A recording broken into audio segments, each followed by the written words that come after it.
La ville de Sainte-Suzanne présente Kosanafé Sainte-Suzanne. Au sommaire, la fête de la musique 2016, la 10e édition du challenge Rond la Terre. Le commerce équitable est à l'honneur à la fête de la vanille 2016. À Sainte-Suzanne et partout dans le monde, la fête de la musique est un moment important pour les artistes débutants ou expérimentés. Tous participent pour faire partager leur passion, la musique. Idriss Lecurgue nous présente le déroulement de la soirée. La municipalité de Sainte-Suzanne a toujours encouragé les artistes de Suzanne et soutenu surtout les artistes de Suzanne. Donc c'est l'occasion de permettre à ces artistes d'exprimer aux autres et aussi permettre aux artistes de faire connaître aux autres à la Réunion.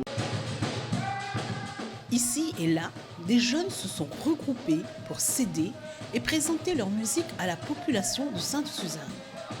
Janus nous présente ce collectif de jeunes artistes.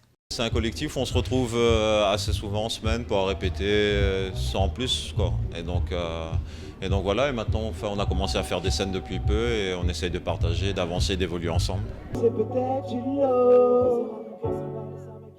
Pour Milo, la fête de la musique est un moment de partage. On est quand même relativement beaucoup de musiciens et le fait d'avoir justement ces scènes où on peut présenter ce qu'on travaille chez nous avec cœur et tout et le partager aux autres, c'est justement pour ça que moi personnellement, avec le collectif, ça me donne envie de partager, de faire notre musique qu'on travaille chez nous pour les autres. Pour nous aussi, mais surtout pour les autres. Partager quoi. Han Solo vient de loin pour être avec ses amis et partager leur passion. Je viens de Salazie et du coup, Mani là pour donner c'est un partage de la musique pour la fête. Puis fête ça ensemble quoi. Et partage avec le public. Faire et partager sa musique est l'objectif visé par cette fête. Jason nous parle des vibrations qui l'ont amené sur un podium. Nous là, nous partageons la vibe, comme ils sont dit, ouais. Partage ça pour la fête de la musique, mais parce que nous aimons ça, nous faisons ça tous les jours, quoi. Ouais. Nous l'avons ancré là-dedans, ouais. Et l'avons ancré dans notre cœur, donc nous partageons avec tout le monde. Pour la fête de la musique, comme dans l'occasion, partage franchement sur des scènes, mais nous profitons en fin de compte, ouais, comme ils appellent à nous, même si ce n'est pas pour être payé ou quoi que ce soit, ouais. Juste pour partager notre émotion, notre vibe, mais parce que nous aimons ça. Donner de soi, partager sa musique, ses coups de cœur, diffuser un message et acquérir de l'expérience de la scène sont les objectifs de Mickey Zulu. C'est l'occasion pour nous tous de faire la main, tu fais la main, nous fait la main, tout le monde fait la main, tout le monde met la main ensemble pour faire la fête de la musique, les bien souligné, c'est ça le partage. À Sainte-Suzanne, le partage n'est pas qu'un mot. Ici et là, la musique s'est faite entraînante, traditionnelle. Et sur le podium, la vision de la musique se fait poème pour Babacar. Parce que la vie, la musique, chacun a son rythme. Il faut nous suivre les mélodies, le bonheur. Des jeunes se sont associés, ont travaillé pour donner et partager leur musique. Souhaitons à ces artistes, parfois inconnus, une route parsemée de belles notes de musique qui donnera à d'autres jeunes l'envie de partir sur la route de la musique.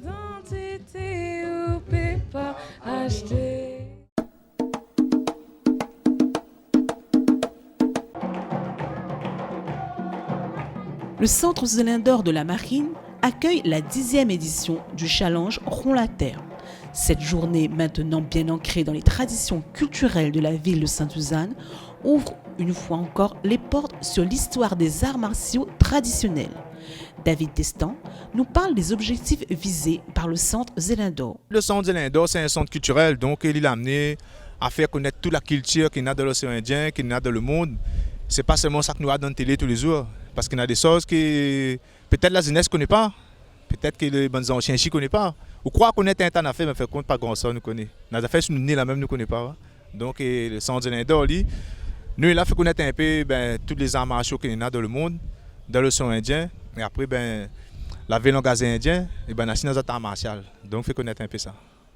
Cette journée ne peut se faire sans l'aide de partenaires associatifs ou culturels. David Destan nous les présente. Aujourd'hui, le thème c'est sur l'Inde, Kalari Payat, avec nous allons sur le côté des Yerba. Objet longtemps, il va présenter un peu les instruments, les habits de l'Inde, basés sur l'Inde. Après, nous, notre camarade de Bianabato, Mirlanassou, l'association Maison de Patrimoine, nous allons présenter une expo sur le Morin aussi. L'association Audace est le porteur de ce projet. Erika Destan nous présente le déroulé de la journée. Aujourd'hui, c'est le 10e édition Challenge Rond la Terre. Le matin, on aura 2-3 petits galops et challenge artistique des jeunes, 6 à 12 ans. Et l'après-midi, c'est challenge artistique mais open, tout âge. Une exposition et des séquences d'initiation ont permis à la population de Sainte-Suzanne et aux Moringuers de toute l'île de découvrir cet art martial millénaire. Ravindran nous parle de cette pratique, le Kalari Payat. C'est une façon de vie pour bien être aussi, pour nous préparer notre corps, nous travailler nous-mêmes. Adeline est passionnée par le moringue. Elle n'imagine pas être ailleurs un jour de compétition. Mani comme toute maman ici, Mani canalise à moi, défoule à moi et après c'est un journée avec tout le monde. Les spectacles sont de grande qualité pour le challenge artistique. Mais la féerie et le rêve dans lesquels l'association Audace a entraîné les spectateurs ont permis à la coupe de rester à Sainte-Suzanne une année encore. Faire rêver les yeux ouverts, Audace l'a fait. Rendez-vous l'année prochaine pour encore plus de découvertes sur l'histoire de notre île et des arts martiaux traditionnels.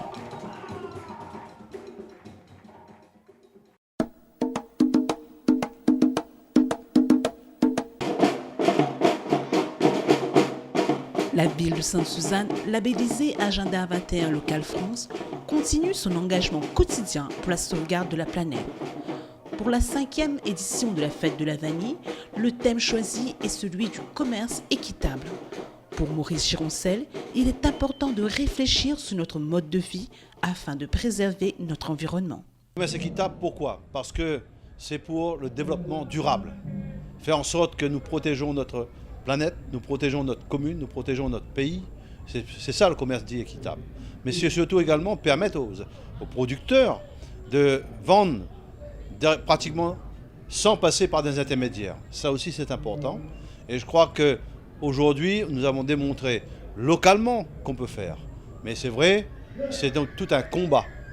Le combat pour le développement durable, le combat pour le développement solidaire, le combat pour le respect de notre biodiversité, notre faune, notre flore, c'est un combat qu'on doit mener quotidiennement.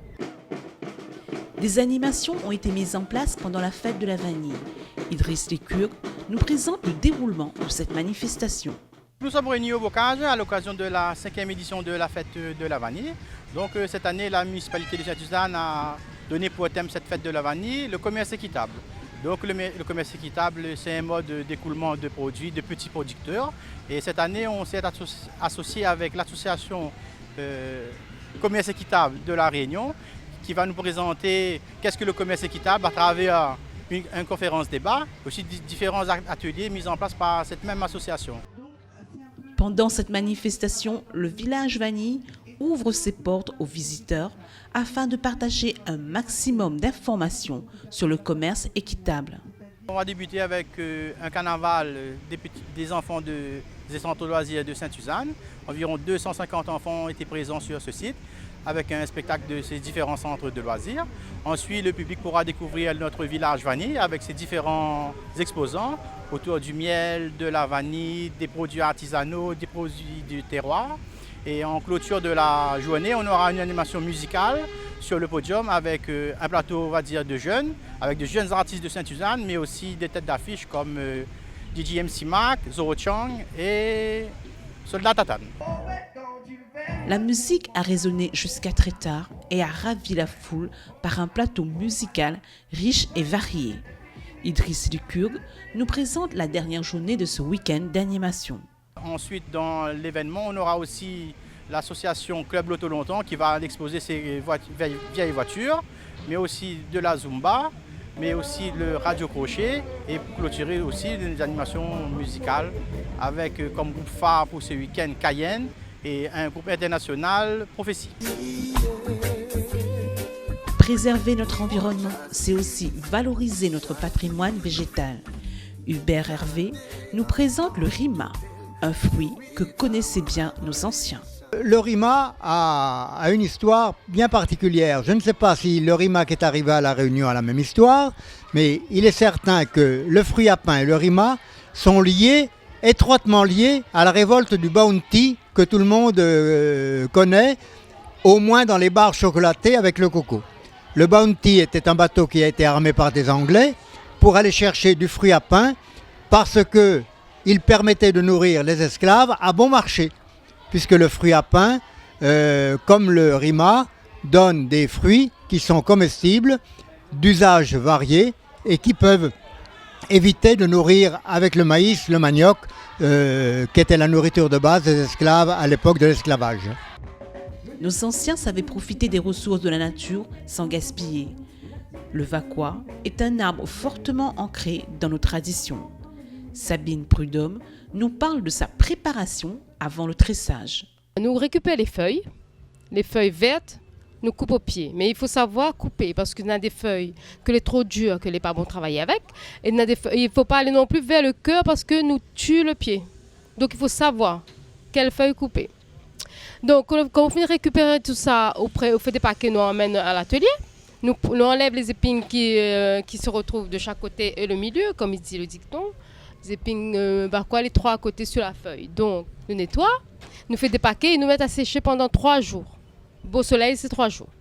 Après, un peu moins, va aller un petit peu plus longtemps. Et la couleur des feuilles, la teinte, on va dire, naturelle qui se fait, c'est par rapport au soleil. S'il a eu un bon soleil pendant 3 jours, il vient blanc. Et s'il a eu pendant une journée seulement soleil et après le temps l'été maussade, donc il va rester un petit peu plus marron. La canne à sucre est un élément incontournable de notre économie. Bernard Beg nous présente les bienfaits du jus de canne. C'est un produit de la Réunion et qui est excellent pour la santé. Pour les sportifs, c'est la boisson par excellence. Après, les femmes qui sont à l'aide, c'est très bon pour les montées de lait.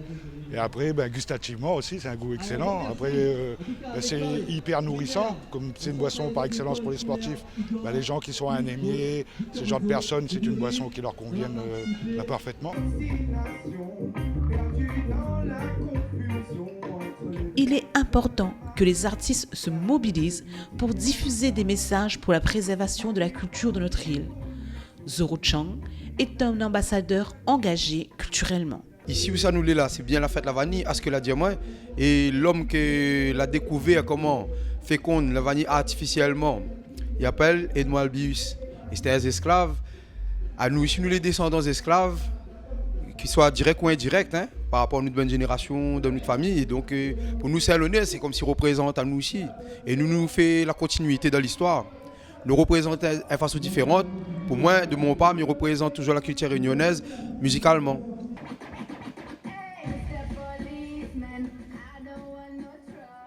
Pour DJ MC Mac, il est important de porter les couleurs de notre île. On a été contacté par la mairie Saint-Suzanne pour faire un show mix. Et du coup, avec plaisir, m'a dit oui, mais bien fait, en hommage à cette personnalité-là. Car pour moi, la fête de la vanille, c'est un moment important. Et il est rayonné, donc du coup, ça c'est notre racine, il fait partie de notre culture, du coup, voilà, on est là. C'est un plaisir pour moi de venir à Sainte-Suzanne. Honor et son équipe sont des jeunes de Sainte-Suzanne, engagés et fiers de notre histoire. Ils sont heureux de participer à cette fête de la vanille 2016. Edmond Albus, ici, Alice Elie découvre comment il fallait polliniser la fleur de la vanille. Mais par contre, je trouve que le monde n'a pas mis à la place qu'il était nous réduit. Parce qu'il a fait une grande découverte et c'est pas lui la tient le fruit, il n'y a pas gagné le bénéfice de ça qui a trouvé finalement. Voilà ce qui inspire moi. Après, il y a d'autres aspects aussi, l'aspect de convivialité. Nous venons là, on a les gens, nous communiquons avec les autres. C'est une relation que moi, j'aime personnellement. Pour Taïra, il est important de commémorer et de fêter pour ne pas oublier. Fête de la vanille, excusez-moi. Il représente beaucoup aussi parce que elle est dans mon cours et elle est importante. Mais il aimerait bien que nos futurs enfants et après encore la génération qui vient après, ils rappellent toujours que elle avait eu ça ici et que j'aimerais qu'on a des activités pour les enfants qui rappellent à nous toujours que cette culture, il rappelle à nous vraiment d'où ça nous vient et d'où nous vient. Et pour moi, c'est content que notre groupe justement a pu participer pour regrouper un peu tout le monde. Parce que c'est une fête qui doit être marquée, célébrée.